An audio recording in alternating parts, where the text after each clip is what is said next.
E durante a sessão do STF nessa quinta, o Barroso voltou a comentar a decisão e afirmou que o Supremo é um dos principais guardiões da imprensa. Conversa fiada, conversa fiada. Eu queria ver se o Barroso manteria o microfone dele num veículo de comunicação, se falasse dentro do veículo sobre o Gilmar Mendes aquilo que falou no plenário do Supremo Tribunal Federal. Eu queria ver.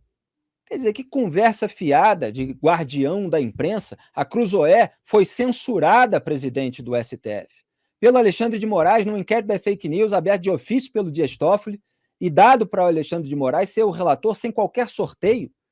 Precisou o decano da corte, Celso de Mello, que saiu e, portanto, abriu essa porteira para decisões desse nível, desse naipe, que ele emitisse uma nota em defesa da liberdade de imprensa para constranger o Moraes, mais novo, dentro da própria corte, porque nem as reações da sociedade civil, nas redes sociais, de alguns jornalistas, não todos, né, porque sempre tem aqueles que passam pano para o poder de turno, para que o Moraes recuasse, sem dar o braço a torcer, como eu já disse, dizendo que não foi censura, porque a censura é prévia e o texto foi publicado. Olha, mandou tirar do ar, ficou fora do ar depois da decisão, porque a Cruzoé cumpriu a decisão.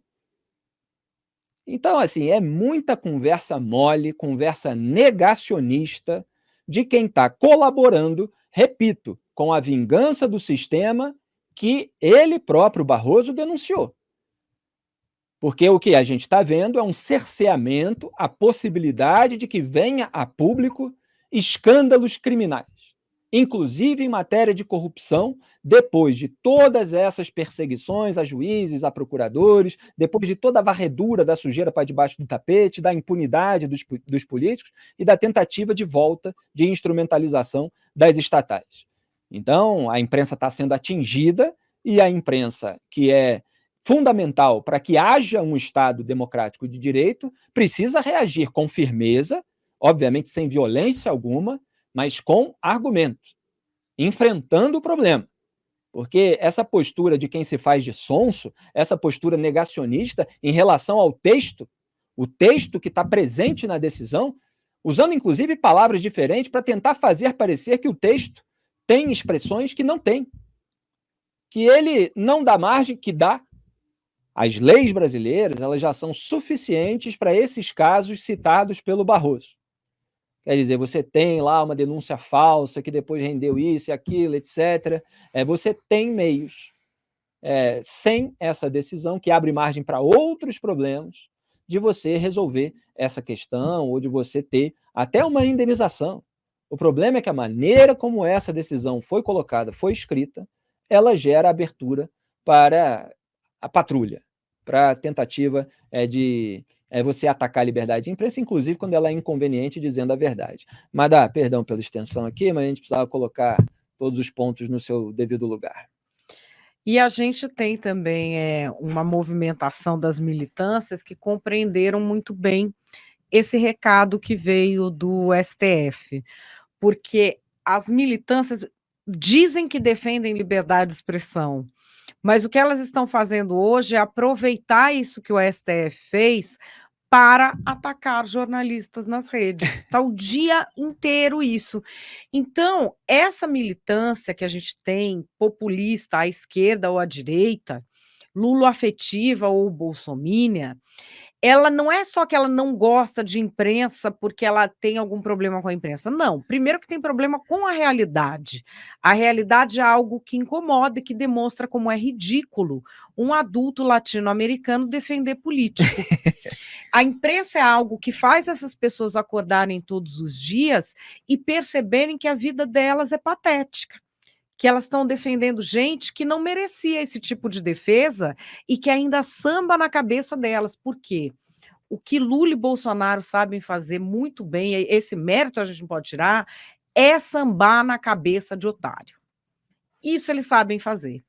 Aí eles sambam na cabeça dos otários, que são a maioria, tem lá meia dúzia pagos para orquestrar ataque, e tem ali 90 e tantos por cento que falam, eu não sou robô. Não é robô, não, é otário que chama.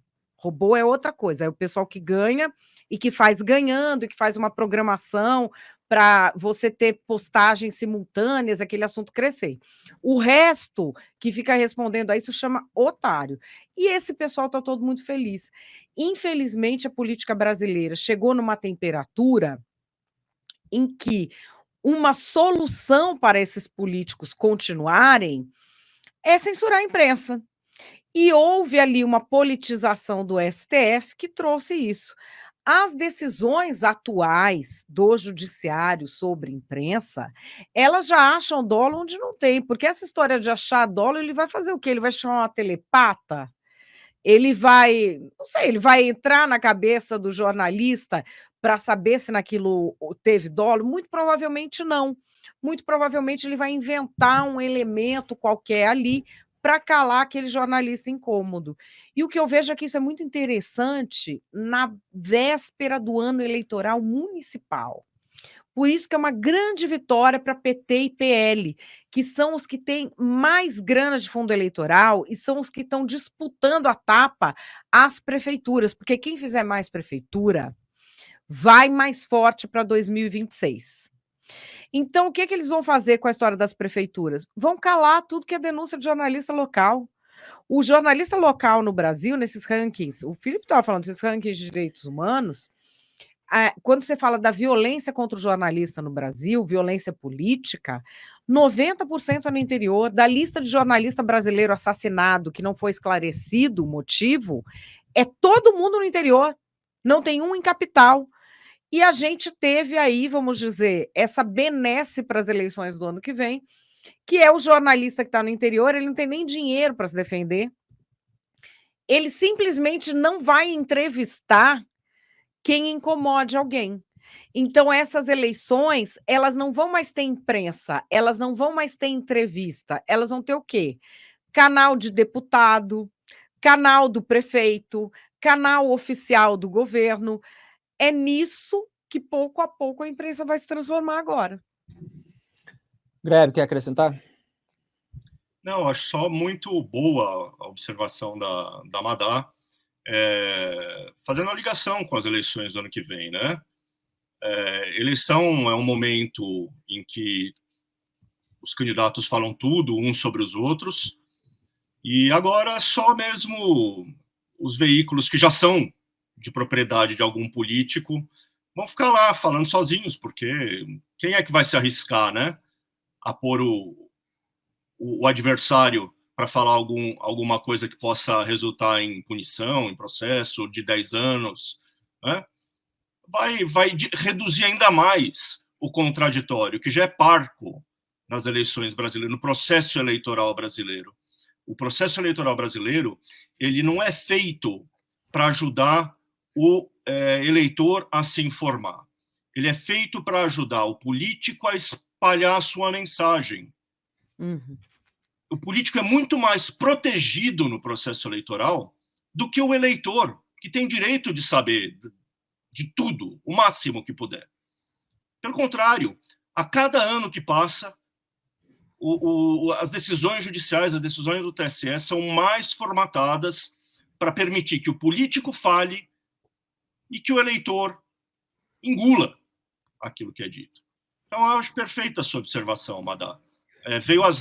Tudo isso aí veio às vésperas de uma eleição que vai ser pior ainda do que as outras, né?